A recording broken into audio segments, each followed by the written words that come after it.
welcome to anyone just joining us. We have two final presentations left today. For our next presentation, we will be introduced to the ethics and social responsibility to AI and ML students in college education. Please welcome from Lambton College and Cestar College of Business, Health and Technology, Khyati Nagar.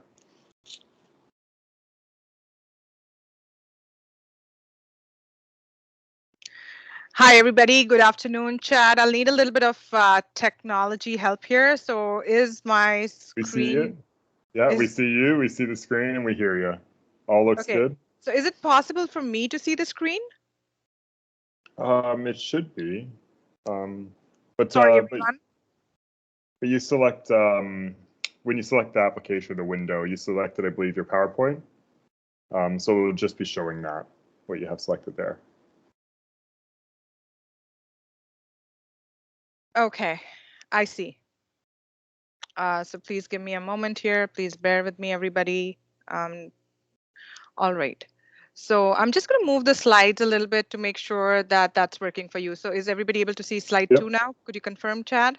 Yep, it all looks good. All right. Thank you so much, everybody. So I'm going to be talking about introducing ethics and social responsibility to artificial intelligence and machine learning students in college education. I've been a teacher for a while, and I'm an applied project supervisor and instructor for careers in AI and ML students at Cestar, Lambton College in Toronto and Cestar College. So I just want to start by thanking Mitterson, because that was such an amazing presentation and it ties in really well to my presentation here. So thank you for that. And before we begin, I want to acknowledge in this virtual space that had we met in person, we would be meeting on the traditional lands of the Amjinoon First Nation and Sarnia. And I'm speaking from Toronto, the traditional land of many nations, including the Mississaugas of the Credit, the Anishinaabeg, the Chippewa, the Haudenosaunee, and the Wendat peoples, and is now home to many diverse First Nations, Inuit, and Métis people. I also acknowledge that Toronto is covered by Treaty 13, signed with the Mississaugas of the Credit, and the Williams Treaty, signed with multiple Mississaugas and Chippewa bands. As a brown person and as a settler, and especially in the context of this meeting, I also acknowledge that technology is biased against Indigenous people and Black people and many other people of color, and land acknowledgements are hollow without taking action to incorporate the recommendation of the Truth and Reconciliation Mission to mitigate historical harms. Technologies of the future can be, used in a manner to ensure reconciliation in the right direction. And with that spirit, I will start my presentation. So, so why talk, first of all, why talk about introducing ethics and social responsibility to college students in Canada? So at the moment, Lambton College in Toronto has an amazing program in artificial intelligence and machine learning led by William Purmajidi. However, even when I talk with him, I feel like there needs to be a dedicated series of workshops or components that address ethical concerns around the use of AI and ML. Just like business ethics or ethical standards in conducting experiments on humans and animals, students need to be made aware of the myth of tech neutrality. And Mitterson's presentation was particularly meaningful in addressing, that myth of tech neutrality. While new technologies have a huge potential for creating positive change, they are anything but neutral because, humans create technology and all of us have biases. Some are explicit and, they are easier to address. But many biases are implicit, such as confirmation bias. We talk about that in the business world all the time. And they're much harder to address. So creating awareness about how personal biases can affect the creation of machine learning algorithms is important. And simultaneously, like right now, if you're looking at, like Mitterson said, again, that it's really hard, like, how does one even define ethics or social responsibility for technology that we don't really understand fully? Okay, so and if the European Union is the only place in the world right now that actually has laws and guidelines for the use of artificial intelligence, and all other countries, including Canada, we have that amazing Montreal AI and Ethics Institute, right? And we have other bodies, we have the Toronto Coalition for Ethics and AI. But, everybody else is still working on creating laws and guidelines. So I think it becomes very pertinent that we talk to college students about, we introduce the concept, because you know what? Even creating awareness is education. So that's, I really firmly believe in that. And my hope is that by the end of this session you will become more aware. This is already, I'm kind of preaching to the choir. This is already a very well-informed crowd. But still, I hope we can collectively become more aware of some of the recent trends and, and concerns around ethics in artificial intelligence and ethics and artificial intelligence, to be able to identify qualitative data analysis challenges, because, again, this is such an informed crowd. You are running businesses, many of you are running businesses, and data is at the heart of it, as, does not need to be said here. But qualitative data analysis, I feel, is lacking. And again, if again, I'm kind of, as I present, I'm also thinking of all of you as collaborators in this crowd, where we can work together, and you can help me understand this better. But from whatever I've looked so far, I feel like there are certainly key qualitative data analysis challenges, and how can we think as businesses and colleges of businesses, health and technology, to address that we need to collaborate with historically marginalized and historically underrepresented groups. I hope we can also recognize the importance of introducing social responsibility to students in artificial intelligence and machine learning in light of UN's sustainable development goals, the SDGs. I might be going back and forth between sustainable development goals or just saying SDGs, and that's what I'll be addressing. And also Canada's commitment, to achieving these goals by 2030. And that's why it becomes even more important that college students are made aware of these goals. And like I said already, I really truly hope that I can collaborate. You can collaborate with me to build courses or sessions or even mini workshops on ethics and social responsibility in college education. So basically, here are some of the major themes that, around ethics in AI and artificial intelligence.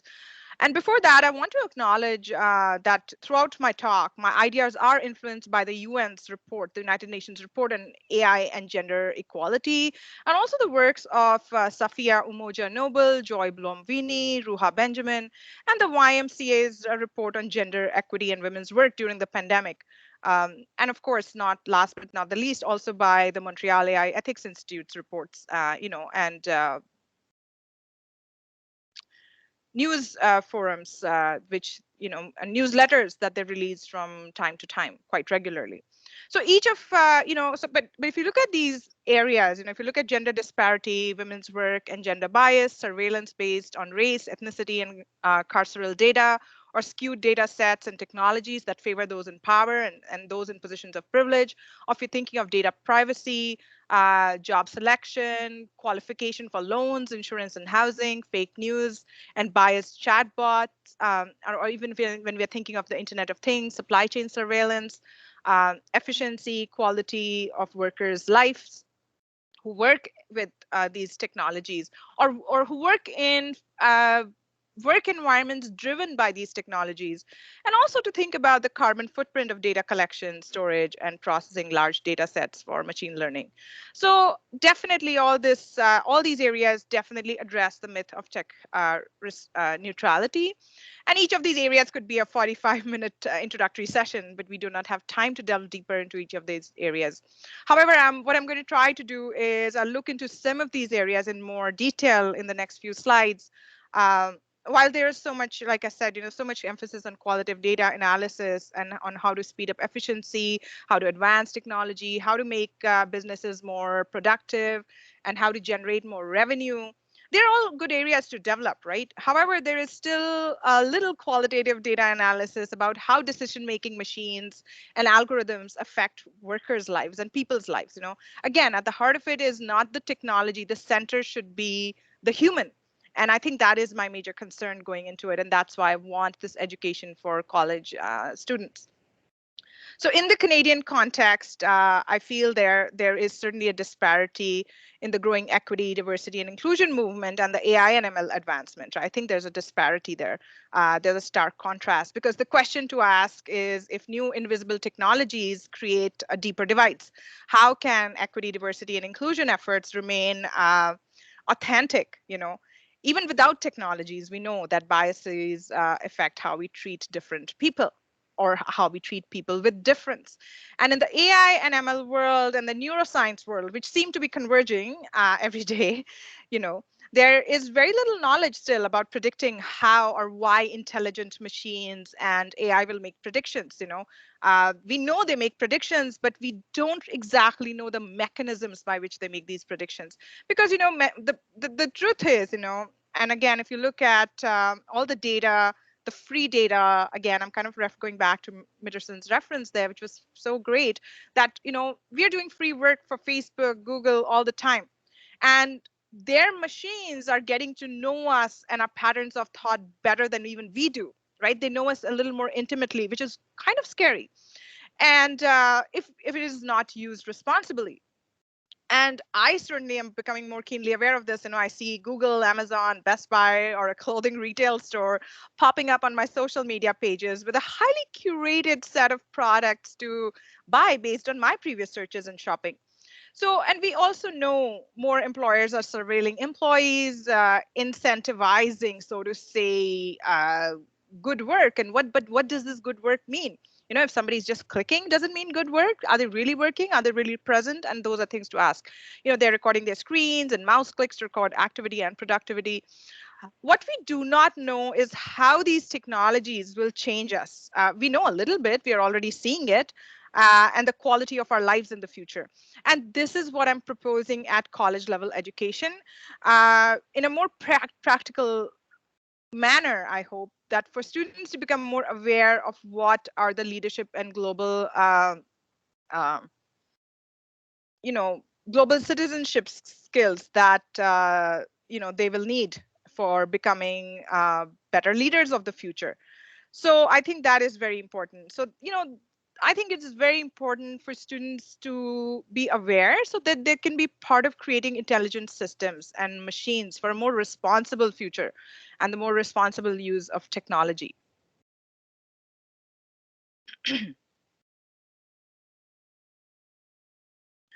So very quickly, I do want to look over the UN Sustainable Development Goals and how they might align for, directing students' educations. So UN Sustainable Development Goals are one of many that provide a blueprint for an ideal future that is equitable for all. So and I want to emphasize on the word ideal. Businesses are more practical, and I support that. So even though this seems like a huge goal to accomplish, we as educators need to strive and dream of shaping critical thinkers and creators of intelligent systems and machines to use these goals as a guideline to ask if the technologies that are being created or in their jobs, whatever they are creating, do they support these sustainable development goals? And the goals are, no poverty, zero hunger, good health and well-being, quality education, gender equality, clean water and sanitation, affordable and clean energy, decent work and economic growth, industry innovation and infrastructure, reduced inequities, sustainable cities and communities, responsible consumption and production. And it just actually makes me really happy to see that a lot of businesses and small and medium enterprises, they're part of these new innovative ideas for creating a circular economy. And that directly affects the SDG's 13th goal, which is climate action. And we know that many youth, millennials, and Generation X, Y, and Z, they're very dedicated to this cause. They are frustrated with what's happening. So that's good. And I think that's why it makes more sense to add this piece of social responsibility into education. Also, life below water, life on land, peace, justice, and strong institutions, and partnerships for goals.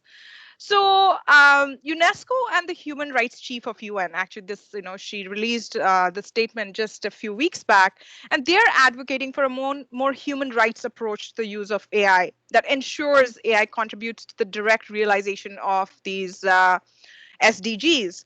And also published in 2019, UNESCO's think piece. They published this fantastic think piece on closing gender gaps in digital skills. I have a list of references at the end, and if anybody's who's interested, you can take a look at those. So this was a really important think piece, in my opinion, where they talk about gender gaps in digital skills, and they say that can be closed through education, and we should really strive for that. And it emphasizes on skilling women and women identifying people to reduce gender-based harm caused by new technologies and industries. And in Canada, we are already see, Canada Learning Code, Women Learning Code, which is just so absolutely wonderful to see that, right? I've attended some of their workshops already, and I think they're doing a great job. But that movement needs to become bigger. Uh, and why does that movement, kind of more gender specific, movement, why does it need to become bigger and stronger? And I'm going to quickly take a few examples. And I want to take examples of gender bias and inequities here. And I want to start by the example of Alexa and Siri or Cortana, whatever you're using now. And while you read the text on the slide, all I'm going to say is, while the demographics of coders, programmers, and creators of new algorithms, it's changing. It's changing slowly. I have to say that. It is still mainly a male-dominated industry. It is still an industry that is fairly binary, even in the gender orientation of workers, right? And early creators who were focusing on natural language processing that created Apple's Siri, Amazon's Alexa, or even Cortana were mostly white men. And they created these language recognizing assistants that also perpetuated very harmful gender stereotypes. So again, in that sense, and as per UNESCO's report, gender imbalances can be also hard coded. It's not just, that's why there is this myth of tech neutrality. You look at the example of Alexa and Siri, they're not gender neutral. That technology is certainly not neutral. And according to the 2018 smart speaker use case study, the four most common usages of voice assistants are to ask questions, to listen to streaming music, check the weather, and set a time. And these are based on, daily usage statistics or monthly usage statistics, or maybe even one time. But these are the four top requests that people make to Alexa or Siri. Many major companies, if you read their research papers and white papers, they still cite research as evidence to use, for the use of feminized voices and assistants. However, what is dangerous is that they invisibilize and normalize the traditional roles of women. So if you look, they're both Alexa and Siri or Cortana, they're designed as virtual assistants. They're modeled after women's names, the persona itself, and the voices. They're highly feminized. And if and historically in patriarchal societies, and women have held traditional roles as basically subservient to men, and somehow seen as less than men in intelligence and what they can do. And that dictates why we see less women in STEM. We need to see more women in STEM, and especially technologies related to artificial intelligence and machine learning. Now, a lot of women's work, which is looking after children or elders and other household duties, has, we know it is systematically and systemically devalued. It's not valued. Nobody gets paid for that. And the report, what has been very sad for me personally, as a woman who enjoys her profession, enjoys teaching, and here, who's mentoring these young people, a lot of international students, it's been just disheartening to read this report, where even in Canada, this is the report from Canadian Centre for Policy Initiatives from March 2021. And I'm going to read it out to you, just a small excerpt. I have it on the slide, and I'm going to still read it out to you because it's just so devastating. So in total, 2.8 million women lost their jobs or were working less than half of their regular hours as a result of the March 2020 economic lockdown. By the end of 2020, female workers were working 8% fewer hours in the aggregate than before the pandemic.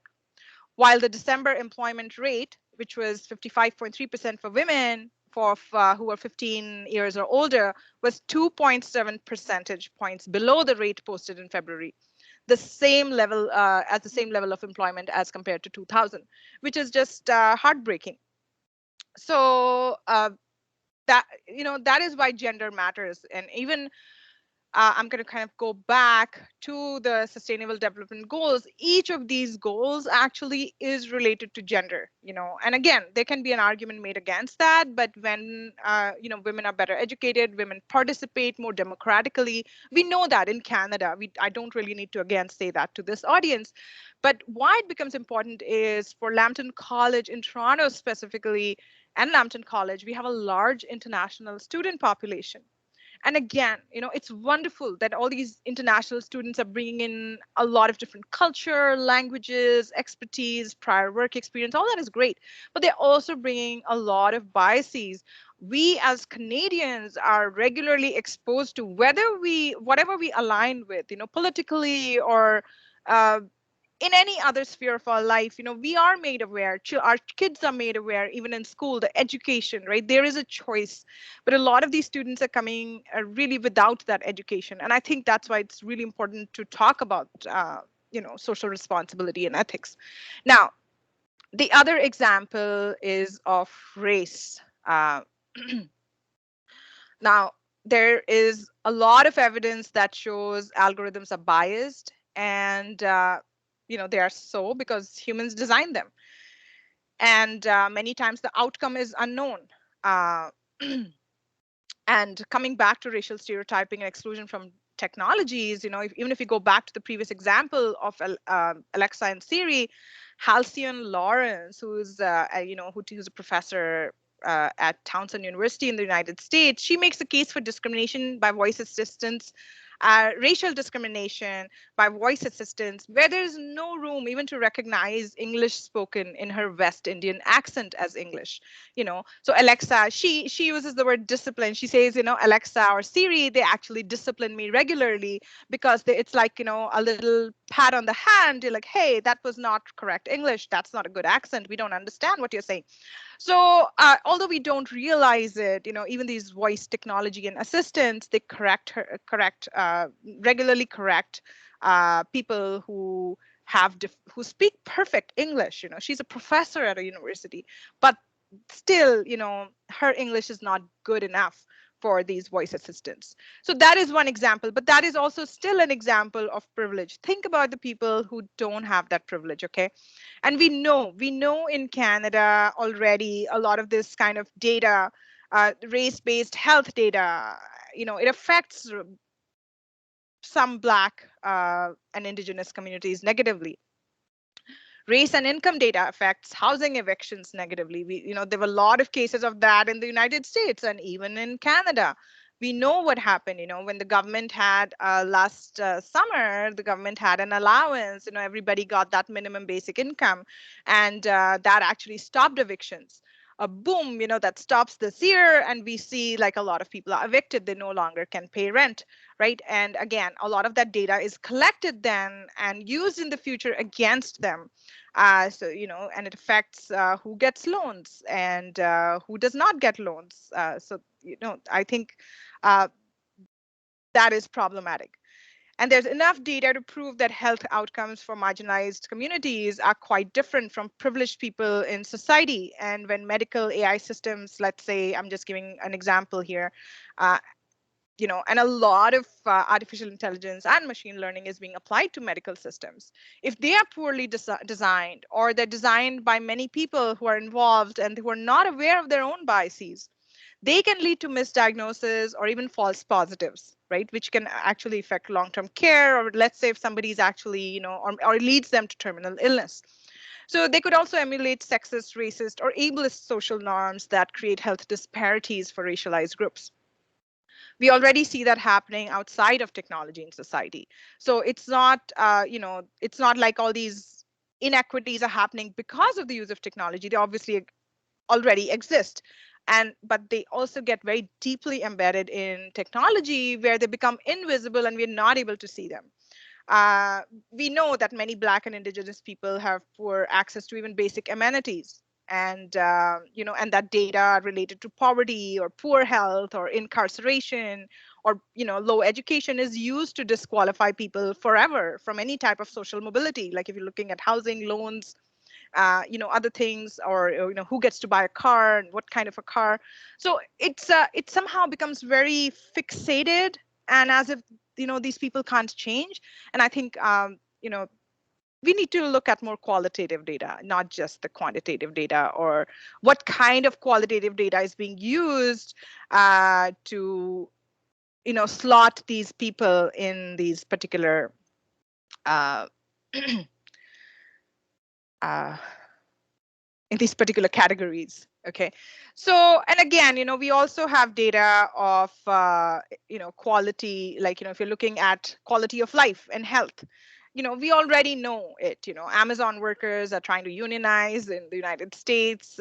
We see much less of that in Canada. Again, I think probably it's better here.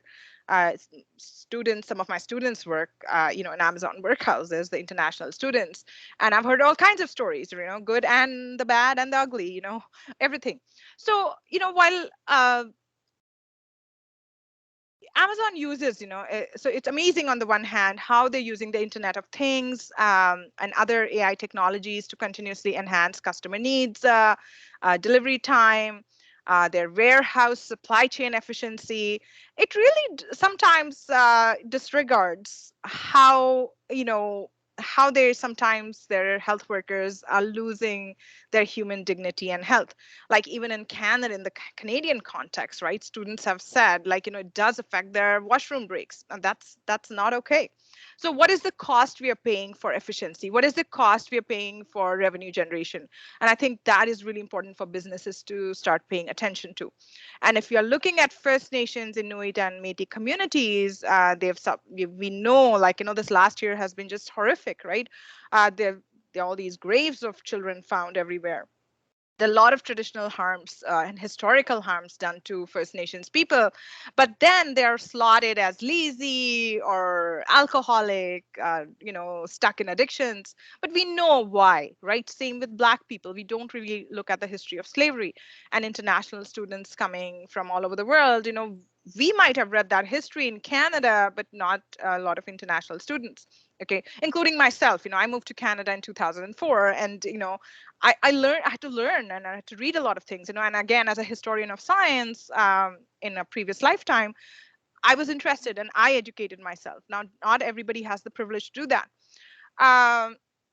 So we're looking at all these historical harms, and what happens is, again, because we are, again, this is a Sarnia symposium, I thought it was really important to address that. We are also looking at the harmful chemical exposures and opaque data documentation that is seen among the Amjinnoon First Nations. We know that. So the good news is that a lot of people are paying attention to that. And the fact that, this symposium is providing a platform for discussion, not only of how these technologies are used in very exciting ways, but also looking at this, questioning a little bit about, what is the ethics and responsibility around these new technologies. I think that is important. Now, at the forefront of questioning a lot of these technologies is this amazing young Black woman who started, who started a master's degree at MIT. And she was working on a very fun video project, actually, and but using AI and machine learning for technologies. And she was like, okay, let's see.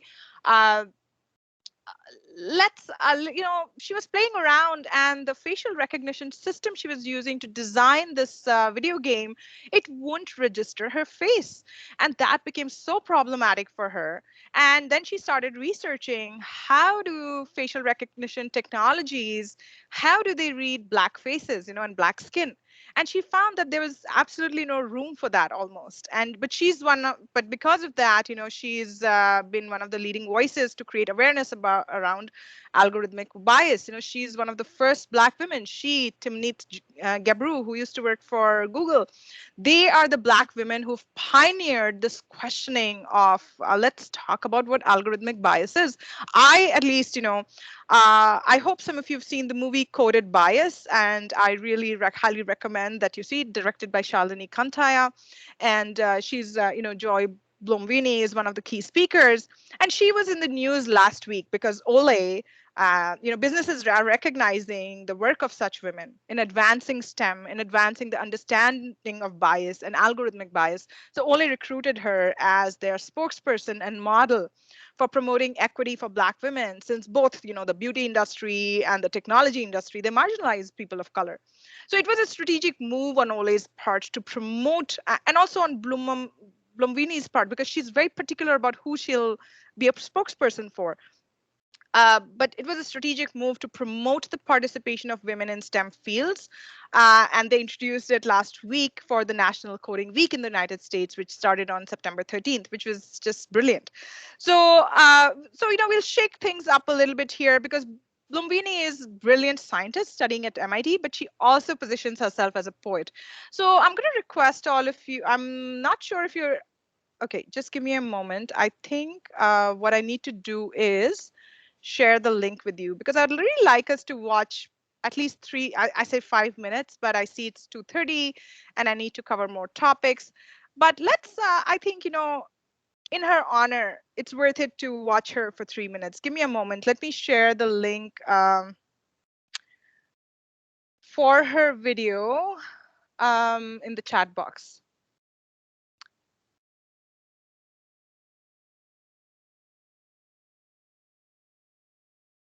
Okay, there we go. The link is there for you in the chat box.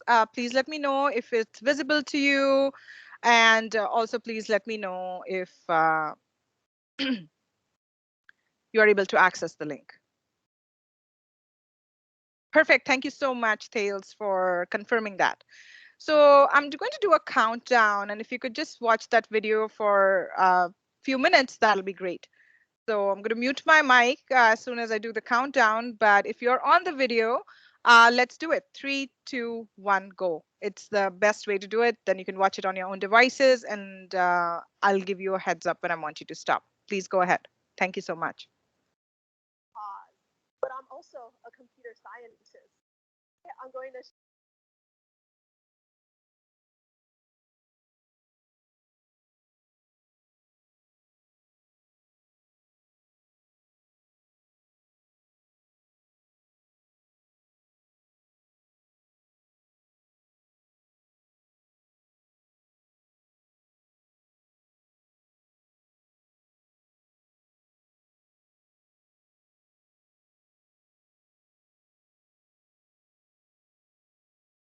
Okay, so my apologies for that. There is the new link for you. I have a few windows open here, so sorry about that. But if you could now confirm again, if you're on that link, that'll be great. And perhaps we'll watch it for three minutes. But I encourage you to watch the video later. Thank you so much, all of you. Please go ahead. I am a poet of code, and I tell stories that make dot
Okay, so it is I find the video fascinating, and you're welcome.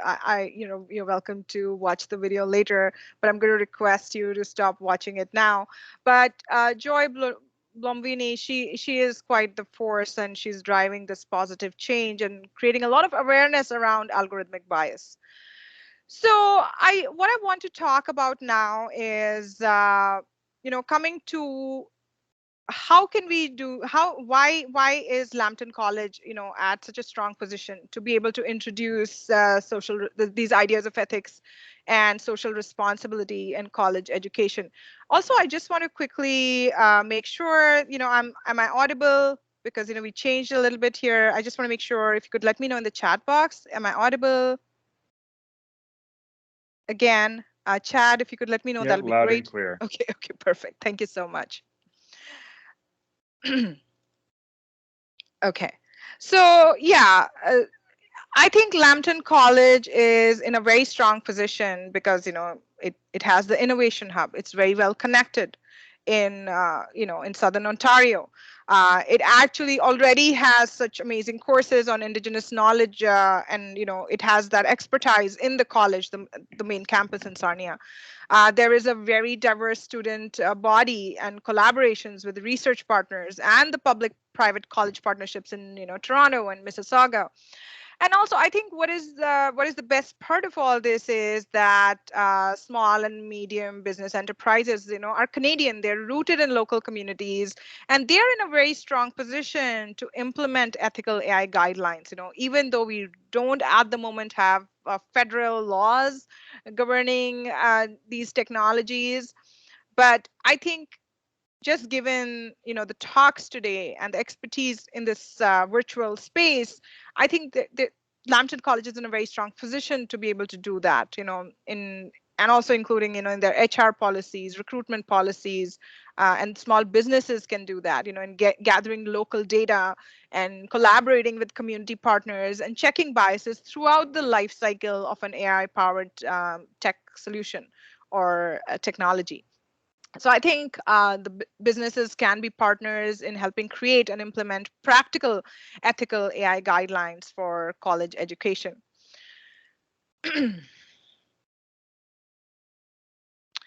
So what are the different intersections where these collaborations can happen? I think more focus definitely is needed to understand intersectional marginalizations in Canada, and then you integrate them in AI projects. I think one must think about what are the consequences for these technologies for racialized women, for Black, Indigenous, and other people of color, for 2SL LGBTQIA communities, for what about with for people with visible and invisible disabilities, people experiencing addictions and homelessness, especially when we're thinking of medical or psychiatric AI tracking systems. What about people experiencing food insecurity? For that, actually, there are already pretty amazing projects related to the Internet of Things happening in Toronto, where there are many groups that are saving food and getting them to people who need them. And other, but also what about refugees, some religious groups, and migrant workers? I think it's worth it to think about how they might be discriminated against, and that is something businesses can think about. Now, one way, and I think the YWCA, the Young Women's Christian Association, they're doing a phenomenal job.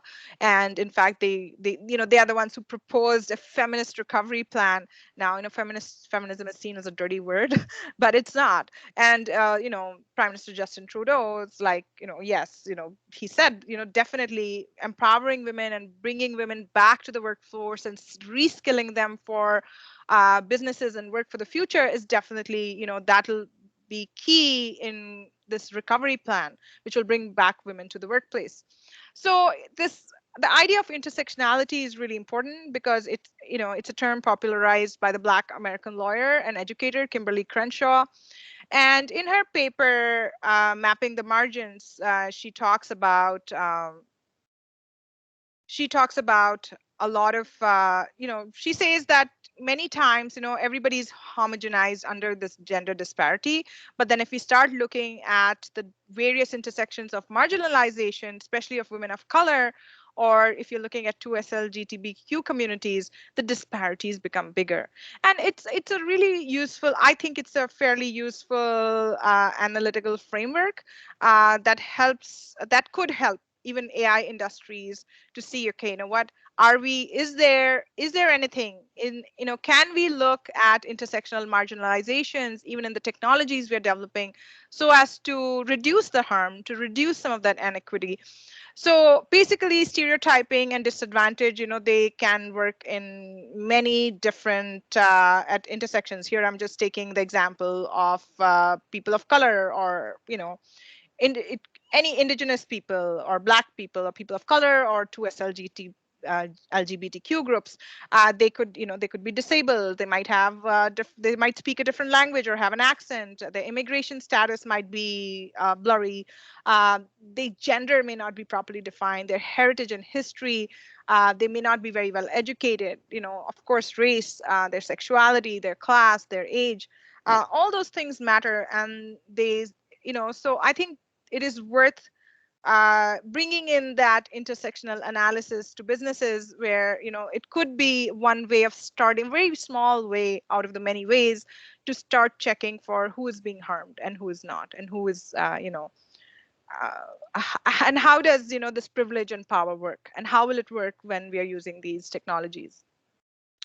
So the good thing is, and again, so much good work is happening in Canada, which makes me just so proud and happy, is there's a lot of research, and there's certainly this converging guidelines for creating ethical AI-powered technologies. Again, it's very, it's hard. It's not easy to do, but many corporations, institutions, and organizations, are proposing these ethical AI guidelines, right, for use for the Canadian government, for use at the federal level.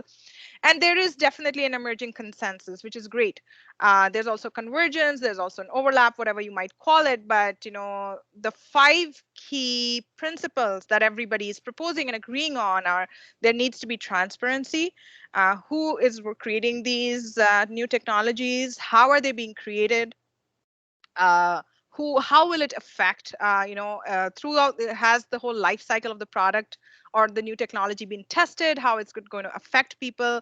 There needs to be justice and fairness, and definitely non-malfeasance. There has to be responsibility, and last but not the least, as we know and as we see how Facebook and Google are collecting our data, there have to be guidelines around privacy. So but that's the good thing, that a lot of people are thinking about it. So in terms of, again, coming back to college education and Lambton's program, I really think that, majority of our students are international students.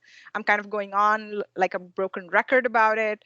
But as someone who came as an international student to Canada in 2004 in Edmonton to do a master's in digital humanities, at the University of Alberta, I do recognize, there's a lot of unlearning that needs to happen, and a lot of learning that needs to happen. And I feel like a lot of students right now, again, if you're looking at the global rise of fascism, if you're looking at Bolsonaro and Brazil, we know what's going on with China with the Uyghurs and the documentation of that. We know how data was used to marginalize Rohingya Muslims, and we know what's happening in India. And and a lot of our students are coming with science and engineering degrees from these BRIC nations with almost no formal training in sociology or humanities, right? If you look at Canadian students, they get a lot of this education in high schools. Again, whether they like it or not, it's part of education, that critical thinking, essay writing. We do that for our students too. But Canadian students are exposed to this, and they must, even engineering students and all STEM students, they must take mandatory humanities and arts courses at the undergraduate level. So I feel like at the moment, Lambton College courses are, they obviously are doing an amazing job to build core technological competencies, technical competencies, business communication skills. We have these amazing programs for the co-op term preparation. I do that. That's one of my major roles here at the college. But missing from the curriculum, I feel, is this ethical consideration for AI, big data, automation, and machine learning that needs to be introduced. So I know I'm seriously running out of time here, but I have 3 more slides. So I'll be done soon. Don't worry, you still have time. Okay, thanks, Chad. So, what I'm proposing here is I'm proposing that there needs to be even if not a full course, because that's like a pipe dream. I'd love to teach that course.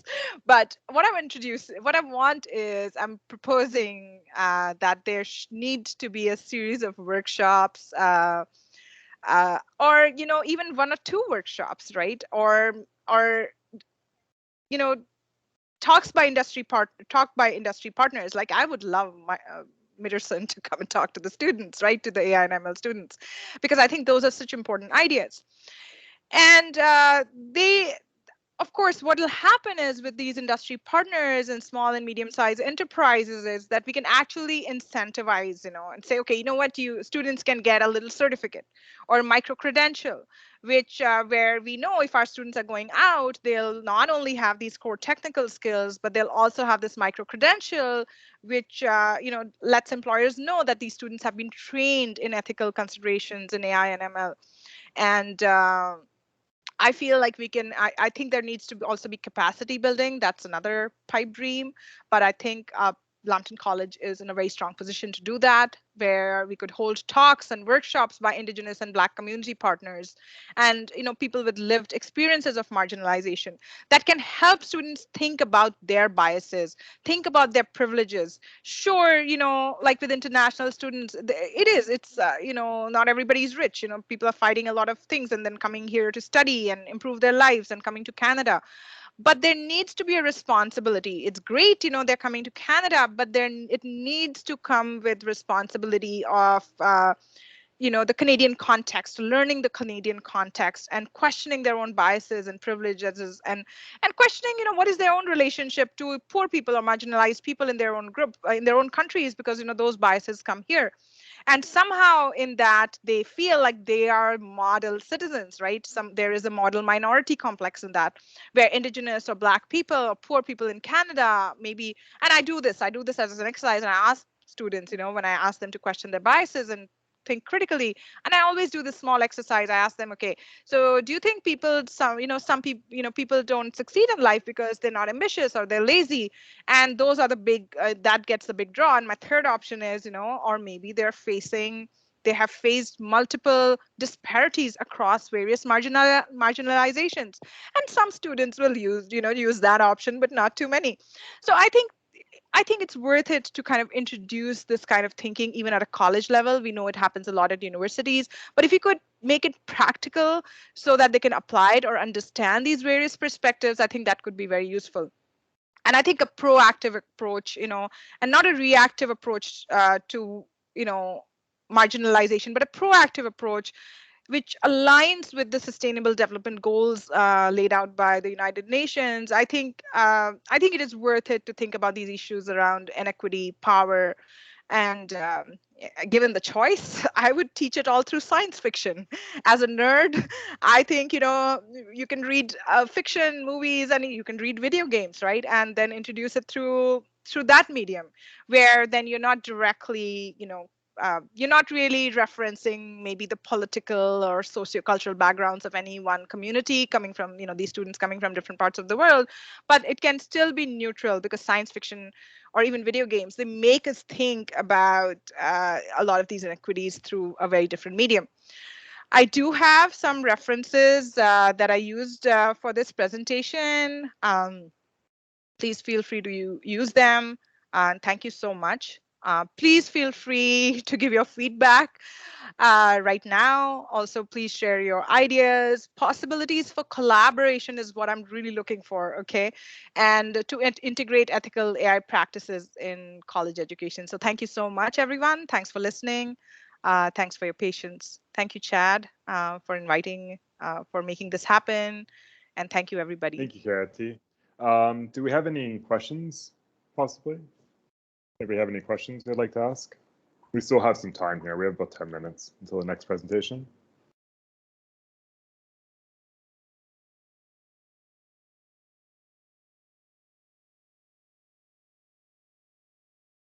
Yeah, we have a question here. Do you think that a small change in the machine learning program, like ignoring some variables, such as physical characteristics, for example, can improve the sense of equality for AI, or a more deep and drastic programming is necessary to solve that?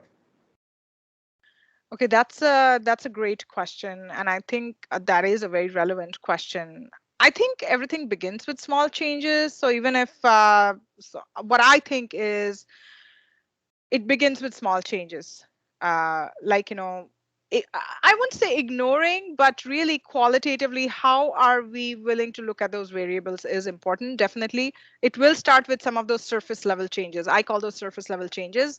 And again, I'm not like I do some very basic coding, but I'm not a coder. I'm not a programmer. I'm coming from more of a humanities and humanistic history of science kind of background, right? And I do career development for students here. But I think that's why there need to be people who are trained, who are multifaceted, who have the technology skills, but who understand this humanistic side that needs to definitely change programming on a much deeper level. I don't know if that answers your question, but thank you for that.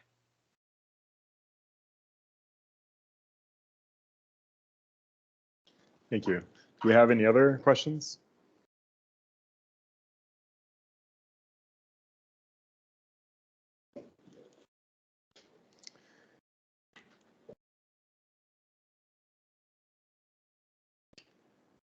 So it doesn't look like we have any questions at this time, or additional questions, or at least maybe somebody's asking one right now. Okay, we do have another one coming in. Okay. Yeah, you're all very welcome. My email is right there. You're very welcome to email me later. So yeah, we have another questions coming in here in a moment.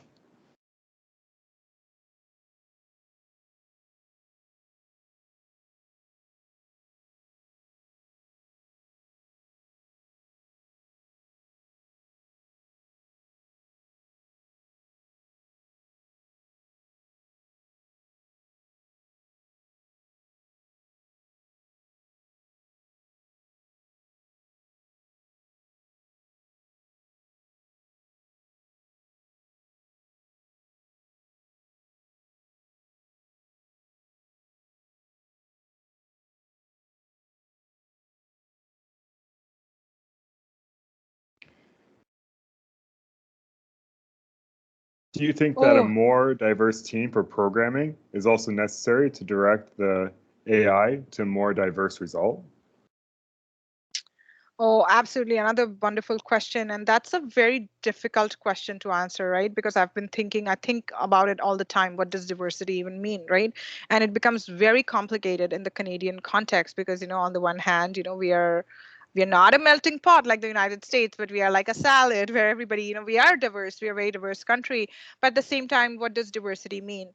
Because, if you're looking at a brown or black person who has not faced historical marginalizations, who comes from a fairly privileged position, right? Somebody who has the social mobility to, or any kind of privilege, whether it's intellectual or aptitude privilege to go to university or advance themselves in certain ways. Now, and if they're on a team, so what does diversity look like? Does it look like, if you're saying diversity, like just one person from Egypt, one person from India, one person from China, maybe a black person, an indigenous person, that's not diversity, right? Because who is that person? Do they have enough training? Do they have enough lived experience of marginalization? And will they think deeply enough? Because I definitely believe, I acknowledge my certain privileges and certain marginalizations. And so if I can understand, I can empathize an indigenous person's viewpoint, but I don't have their lived experience. So and also, like, even if it's an indigenous person on that team, which we so desperately need to build capacity for, is does that person understand these various complexities? I think that is the answer. And no one person can understand everything, but I think diversity of experiences, diversity of technological skills, and also diversity of marginalizations, lived experience of marginalization. I think all that is important to answer your question. But thank you for that question. Yeah, definitely. A comment on that. As somebody in research and development, the diversity of ideas is very important, and usually that can come with people with different industry backgrounds, different technology experiences, different cultures. So, diversity of ideas is definitely important when trying to find out solutions for complicated problems. Okay, you just bolstered that answer so well. Thank you, Chad. Thank you for the presentation. And yeah, we'll be sharing Khyati's information with everybody, as well as this presentation to be viewed later. Thank you. And we have about 4 minutes until our next presentation. Thank you so much. Bye for now. Thank you.